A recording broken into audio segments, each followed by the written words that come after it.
Hello friends, स्वागत है आप सभी का आपके अपने यूट्यूब चैनल तरुण स्टडी क्लासेस पर। दोस्तों लोग फ्रेंड्स जीके जीएस का जो सीरीज चल रहा है 1000 प्रश्नों का, आज इसका ये जो कि 5वां पार्ट होगा। इससे पहले आप लोगों ने पार्ट 1, 2 और 3, 4 तक देख लिए हैं। अगर आप नहीं देखें तो इसका लिंक आपको इस वीडियो के डिस्क्रिप्शन में मिल जाएगा, वहाँ से आप देख लीजिएगा। और यहाँ पर इस वीडियो में जो कि हम आगे की बात करेंगे और 5वीं पार्ट की समाप्ति के बाद आपको अगला वीडियो जो आएगा उसमें आप लोग का क्विज होगा, यानी कि 50 नंबर का टेस्ट दिया जाएगा। तो इसलिए इस पाँचों वीडियो को आप जरूर से जरूर देख लीजिएगा लास्ट तक। चलिए शुरू करते हैं आज के इस वीडियो को और देखते हैं क्वेश्चन नंबर 201 से। इससे पहले आप देख चुके हैं, अगर आप नहीं देखें तो उस वीडियो को जरूर से जरूर देख लीजिएगा। इसका लिंक आपको इस वीडियो के डिस्क्रिप्शन में मिल जाएगा, उस पाँचों वीडियो का। तो आज का पहला क्वेश्चन है 201 नंबर कि घेंघा रोग जो कि किसकी कमी से होता है। तो याद रखिएगा, घेंघा रोग जो होती है वो आयोडीन की कमी से होती है और ये किससे प्रभावित करती है, गला को प्रभावित करती है, याद रखिएगा। चलिए अगला यहाँ पर देखते हैं क्वेश्चन नंबर 202 यहाँ पर कि कौन सी ग्रंथि इंसुलिन स्रावित करती है। तो याद रखिएगा, इंसुलिन जो कि अग्नाशय स्रावित करती है और इंसुलिन हार्मोन याद रखिएगा कि मधुमेह यानी कि डायबिटीज रोग को ठीक करेंगे, जो कि इंसुलिन का हार्मोन दिया जाता है, यह भी याद रखिएगा। अगला देखिए क्वेश्चन नंबर 203 यहाँ पर कि डुरंड कप का संबंध किस खेल से है। ये क्वेश्चन भी मोस्ट इंपोर्टेंट है, याद रखिएगा कि डुरंड कप का संबंध किस खेल से है। तो ये फुटबॉल से है डुरंड कप का संबंध। और फुटबॉल के खेल में कितने खिलाड़ी होते हैं, तो याद रखिएगा कि फुटबॉल में कुल मिलाकर जो कि 11 खिलाड़ी होते हैं, याद रखिएगा। आगे यहाँ पर क्वेश्चन नंबर 204 यहाँ पर कि भारत का सबसे बड़ा बांध कौन सा है। तो याद रखिएगा भारत का सबसे बड़ा बांध कौन सा है, तो हीराकुंड बांध। हीराकुंड बांध किस राज्य में है, तो याद रखिएगा हीराकुंड बांध की उड़ीसा राज्य में, याद रखिएगा हीराकुंड बांध उड़ीसा राज्य में है। और इस वीडियो में आपसे 2 क्वेश्चन जो कि पूछा जाएगा, जिसका कमेंट आप लोगों को करके बताना है कि उसका सही आंसर क्या होगा। इस वीडियो में कहीं भी आपको 2 क्वेश्चन जो कि पूछा जाएगा। चलिए आगे यहाँ पर देखते हैं क्वेश्चन नंबर 205 यहाँ पर कि संविधान की 8वीं अनुसूची में कितनी भारतीय भाषाओं को मान्यता दी गई थी। याद रखिएगा संविधान की 8वीं अनुसूची में जो कि 22 भाषाओं को मान्यता दी गई थी। अगला यहाँ पर देखते हैं क्वेश्चन नंबर 6 यहाँ पर कि चीन की मुद्रा कौन सी है। ये क्वेश्चन काफ़ी ज़्यादा इंपॉर्टेंट है और कई बार एग्जाम में रिपीट भी हो चुका है, याद रखिएगा कि चीन की मुद्रा कौन सी है। तो चीन की मुद्रा की अगर बात करते हैं युआन है। और चीन की राजधानी कहाँ है, याद रखिएगा चीन की राजधानी जो कि बीजिंग में स्थित, याद रखिएगा चीन की राजधानी जो कि बीजिंग में स्थित है, ये भी याद रखिएगा। अगला यहाँ पर देखते क्वेश्चन नंबर 207 यहाँ पर कि रेड क्रॉस के संस्थापक कौन थे। तो याद रखिएगा रेड क्रॉस के संस्थापक कौन थे, तो हेनरी ड्यूनांट रेड क्रॉस थे। और रेड क्रॉस कहाँ पर है, तो ये भारत और पाकिस्तान के बीच की जो सीमा रेखा है उस रेखा को रेड क्रॉस के नाम से जानते हैं, याद रखिएगा। सर उस रेखा को रेड क्लिफ के नाम से जानते हैं। चलिए अगला यहाँ पर देखते हैं क्वेश्चन नंबर 208 यहाँ पर कि हीमोग्लोबिन की कमी से होने वाले रोग का कौन सा यानी कौन सा रोग होता है। तो याद रखिएगा हीमोग्लोबिन की कमी से कौन सा रोग होता है, तो एनीमिया रोग होता है, जिसको यहाँ पर रक्ताल्पता के नाम से भी जानते हैं। अगर आपको एग्जाम में ऑप्शन में एनीमिया ना दे, यहाँ पर रक्ताल्पता ऑप्शन मिलेगा, उसको आपको सही आंसर लगाना है, याद रखिएगा। आगे यहाँ पर देखते क्वेश्चन नंबर 209 यहाँ पर कि भारत कोकिला कौन कहलाती है। तो याद रखिएगा भारत कोकिला कौन कहलाती है, सरोजिनी नायडू को जो कि भारत कोकिला के नाम से जानते हैं। और ये सर्वप्रथम याद रखिएगा कि सरोजिनी नायडू एक ऐसी थी जिन्होंने सबसे पहले उत्तर प्रदेश की राज्यपाल, इनकी महिला राज्यपाल बनी थी, याद रखिएगा। इनका जन्म कब हुआ था, तो याद रखिएगा इनका जन्म जो कि 1879 ईस्वी में हुआ था, याद रखिएगा। और मृत्यु इनका कब हुआ था, ये 1949 में हुआ था, याद रखिएगा। इनका जन्म जो कि 1879 में और मृत्यु 1949 ईस्वी में हुआ था, ये भी याद रखिएगा। चलिए आगे यहाँ पर देखते हैं क्वेश्चन नंबर 210 यहाँ पर कि दिल्ली में कुतुब मीनार किसने बनवानी शुरू की थी। तो याद रखिएगा दिल्ली में जो कुतुब मीनार बनवाना शुरू हुआ था तो कुतुबुद्दीन ऐबक के द्वारा शुरू किया गया था। और इसे पूरा किसने करवाया, ये इल्तुतमिश के द्वारा पूरा करवाया गया था, याद रखिएगा। कुतुबुद्दीन ऐबक ने इसे शुरू करवाया था और इल्तुतमिश के द्वारा इसको यानी कि इस कार्य को समाप्ति किया गया था, जो कि कुतुबुद्दीन ऐबक का गुलाम था इल्तुतमिश।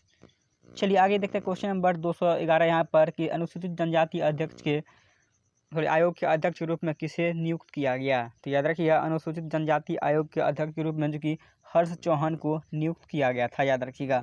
अगला यहाँ पर देखते हैं क्वेश्चन नंबर 212 यहाँ पर कि तूतीकोरिन थर्मल पावर प्लांट जो कि कहाँ पर स्थित है। तो याद रखिएगा ये तमिलनाडु राज्य में स्थित है। आगे यहाँ पर देखते क्वेश्चन नंबर 213 यहाँ पर कि पहली बार चुनाव में जो कि नोटा विकल्प का इस्तेमाल कब किया गया था।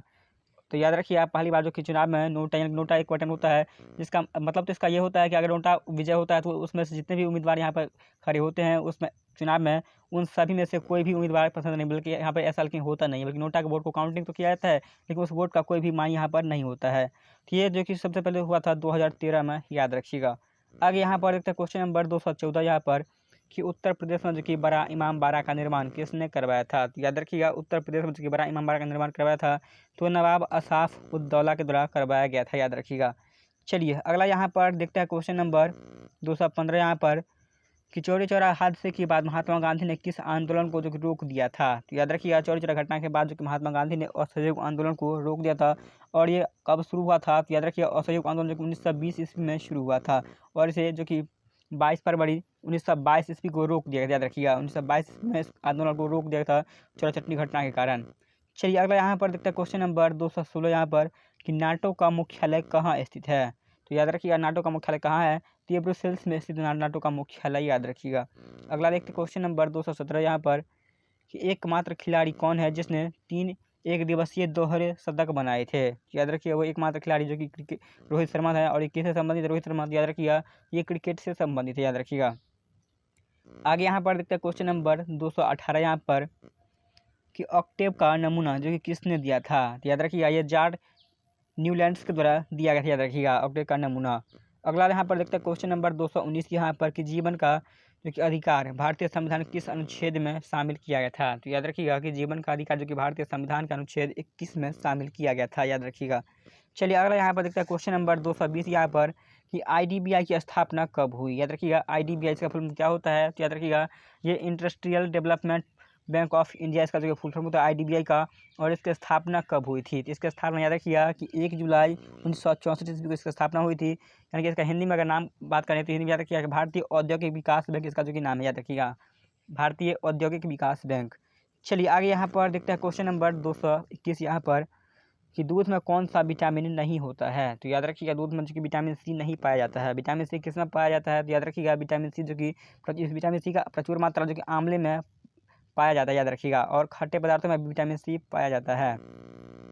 आगे यहाँ पर देखते हैं क्वेश्चन नंबर 222 कि विटामिन डी की कमी से कौन सा रोग होता है? तो याद रखिएगा, विटामिन डी की कमी से जो कि रिकेटस होता है। और विटामिन डी का सबसे अच्छा स्रोत क्या है? तो याद रखिएगा कि सूर्य का ऊर्जा जो कि विटामिन डी का सबसे अच्छा स्रोत होता है, याद रखिएगा।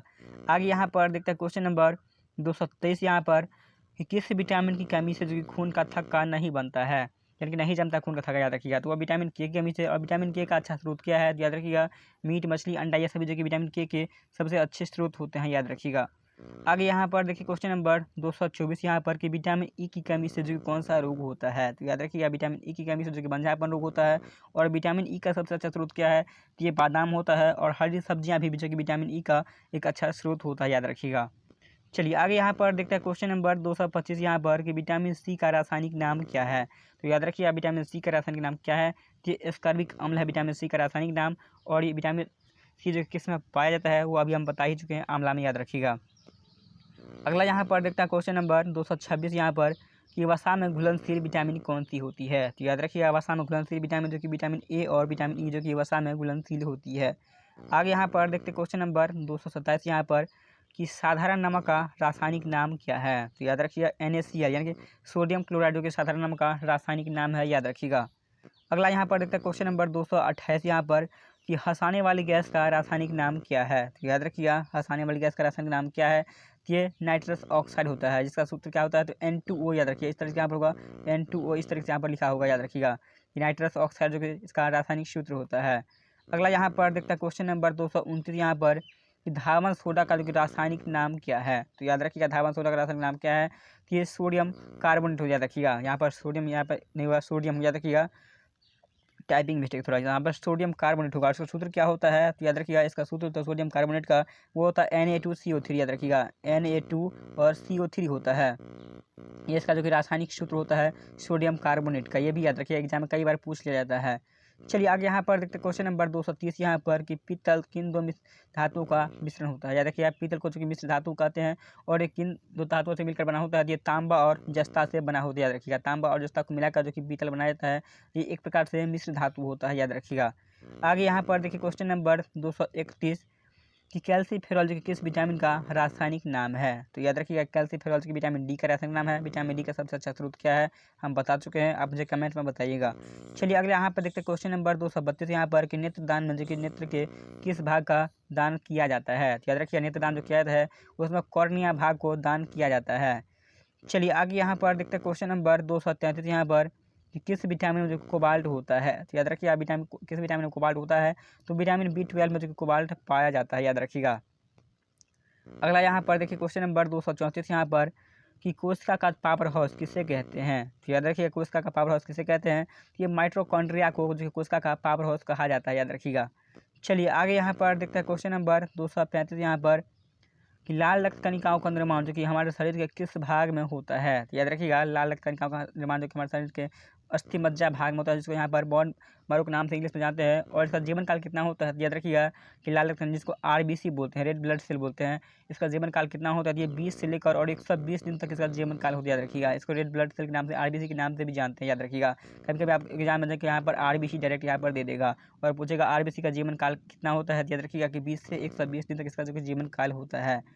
चलिए आगे यहाँ पर देखिए क्वेश्चन नंबर 236 यहाँ पर कि राष्ट्रीय विज्ञान दिवस कब मनाया जाता है? तो याद रखिएगा राष्ट्रीय विज्ञान दिवस जो कि प्रत्येक वर्ष 28 फरवरी को मनाते हैं, याद रखिएगा। राष्ट्रीय विज्ञान दिवस 28 फरवरी को। और अगर हम पर्यावरण दिवस की बात करें तो याद रखिएगा कि पर्यावरण दिवस जो मनाया जाता है वो 5 जून को मनाया जाता है, याद रखिएगा। चलिए आगे यहाँ पर देखते क्वेश्चन नंबर 237 यहाँ पर कि ब्लड प्रेशर मापने के लिए जो किस यंत्र का प्रयोग किया जाता है? तो याद रखिएगा ब्लड प्रेशर को मापने के लिए जो कि हम स्फेग्नोमीटर का प्रयोग करते हैं। और जो कि एक स्वस्थ व्यक्ति के लिए ब्लड प्रेशर कितना होना चाहिए? तो याद रखिएगा वो 120/80 mmHg होना चाहिए, याद रखिएगा 120/80 mmHg होना चाहिए, ये भी याद रखिएगा। ये भी एग्जाम में कई बार पूछ लिया जाता है। चलिए आगे यहाँ पर देखिए क्वेश्चन नंबर 238 यहाँ पर कि कंप्यूटर की परमानेंट मेमोरी क्या कहलाती है? तो याद रखिएगा कंप्यूटर की जो कि परमानेंट मेमोरी बोलते हैं यानी कि अस्थायी मेमोरी, तो वो रोम को बोलते हैं, याद रखिएगा। रोम का फुल फॉर्म क्या होता है? तो रीड ओनली मेमोरी होता है, याद रखिएगा, रीड ओनली मेमोरी। और अगर यहाँ पर जो कि अस्थायी यानी कि टेम्प्रोरी मेमोरी की बात करें तो टेम्प्रोरी मेमोरी जो कि रैम को बोलते हैं, याद रखिएगा। टेम्प्रोरी मेमोरी जो कि यहाँ पर रैम को बोलते हैं, इसका फुल फॉर्म क्या होता है? यहाँ पर ये रैंडम एक्सेस मेमोरी हो जाएगी, याद रखिएगा। इन दोनों को अच्छे तरीके से याद रखिएगा, कई बार एग्जाम में इसका जो कि फुल फॉर्म पूछ लिया जाता है रैम और रोम का, तो इन दोनों को याद रखिएगा। रोम का अगर बात करें तो यहाँ पर रोम का रीड ओनली मेमोरी और रैम का रैंडम एक्सेस मेमोरी। चलिए आगे यहाँ पर देखते हैं क्वेश्चन नंबर 239 यहाँ पर कि किस अधिवेशन में जो कि कांग्रेस उदारवादी और उग्रवादी नामक 2 दलों में विभाजित हो गया था? तो याद रखिएगा कांग्रेस का जो विभाजन हुआ था 2 दलों में, उग्रवादी और उदारवादी, तो वो 1907 के सूरत अधिवेशन में हुआ था, याद रखिएगा, 1907 के सूरत अधिवेशन में। चलिए आगे यहाँ पर देखते हैं 240 नंबर कि तंजौर का बृहदेश्वर मंदिर जो कि किसने बनवाया था? तो याद रखिएगा तंजौर का बृहदेश्वर मंदिर किसके द्वारा बनवाया गया था? तो ये राजा राजा चोल प्रथम के द्वारा बनाया गया, याद रखिएगा कि राजा राजा चोल प्रथम के द्वारा बनवाया गया था। चलिए अगला यहाँ पर देखिए क्वेश्चन नंबर 241 यहाँ पर कि मुगल सम्राट अकबर का जन्म कहाँ पर हुआ था? तो याद रखिएगा मुगल सम्राट अकबर का जन्म कहाँ पर हुआ था? तो अकबर का जो जन्म हुआ था वो था अमरकोट के दुर्ग में, याद रखिएगा। अमरकोट के दुर्ग में किसका जन्म हुआ था, याद रखिएगा। चलिए आगे यहाँ पर देखते क्वेश्चन नंबर 242 यहाँ पर कि वर्ष 2014 का जो कि फुटबॉल विश्व कप किस देश में आयोजित हुआ था? याद रखिएगा कि वर्ष 2014 का जो फुटबॉल आयोजित हुआ था वो ब्राज़ील में हुआ था। और फुटबॉल में कितने खिलाड़ी होते हैं आपको कमेंट में बताना है, जिसका अभी हम बताए हैं इसी वीडियो में। चलिए आगे यहाँ पर देखिए क्वेश्चन नंबर 243 यहाँ पर कि वर्ष 2018 का फुटबॉल विश्व कप किस देश में आयोजित हुआ था? तो याद रखिएगा 2018 का जो फुटबॉल हुआ था वो रूस में हुआ था। ये क्वेश्चन भी इंपॉर्टेंट है, याद रखिएगा। अगला यहाँ पर देखते क्वेश्चन नंबर 244 यहाँ पर कि वर्ष 2014 में जो कि कॉमनवेल्थ खेल कहाँ पर हुए थे? तो याद रखिएगा ये जो कि ग्लासगो में हुए थे और ये कहाँ पर स्थित है? ये स्कॉटलैंड में स्थित है, याद रखिएगा। चलिए आगे यहाँ पर देखिए क्वेश्चन नंबर 245 के वर्ष 2015 का क्रिकेट विश्व कप जो कि आयोजित हुआ था तो कहाँ पर हुआ था? याद रखिएगा कि न्यूजीलैंड और ऑस्ट्रेलिया में हुआ था, याद रखिएगा कि ये न्यूजीलैंड और ऑस्ट्रेलिया में हुआ था, याद रखिएगा। अगला यहाँ पर देखिए क्वेश्चन नंबर 246 कि संसद के दोनों सदनों की संयुक्त बैठक की अध्यक्षता कौन करता है? तो याद रखिएगा संसद के दोनों सदनों को जो कि संयुक्त बैठक की अध्यक्षता कौन करता है? तो लोकसभा अध्यक्ष के द्वारा किया जाता है। और लोकसभा का कार्यकाल कितना होता है? तो याद रखिएगा कि लोकसभा का कार्यकाल जो कि 5 वर्षों का होता है। और अगर बात करें लोकसभा के उम्मीदवार बनने के लिए तो इसकी आयु जो कि मिनिमम आयु जो कि 25 वर्ष होनी चाहिए, याद रखिएगा। और यहीं बात करें राज्यसभा का तो राज्यसभा का याद रखिएगा कि 6 वर्ष होता है कार्यकाल। और इसके जो कि उम्मीदवार बनने के लिए इसका जो कि 30 वर्ष होना कंपलसरी, याद रखिएगा, यानी 30 वर्ष होना इसके लिए अनिवार्य है। और लोकसभा के लिए 25 वर्ष, याद रखिएगा। आगे यहाँ पर देखिए क्वेश्चन नंबर 247 यहाँ पर कि भारत के प्रथम लोकसभा अध्यक्ष कौन थे? तो याद रखिएगा भारत के प्रथम लोकसभा अध्यक्ष कौन थे? तो गणेश वासुदेव मावलंकर जो कि भारत के प्रथम लोकसभा अध्यक्ष थे। और अभी करंट में कौन से लोकसभा अध्यक्ष हैं ये आप मुझे कमेंट में ज़रूर से ज़रूर बताइएगा। हम वीडियो के कमेंट में आपका इंतजार करेंगे, यानी कमेंट को इंतजार करेंगे।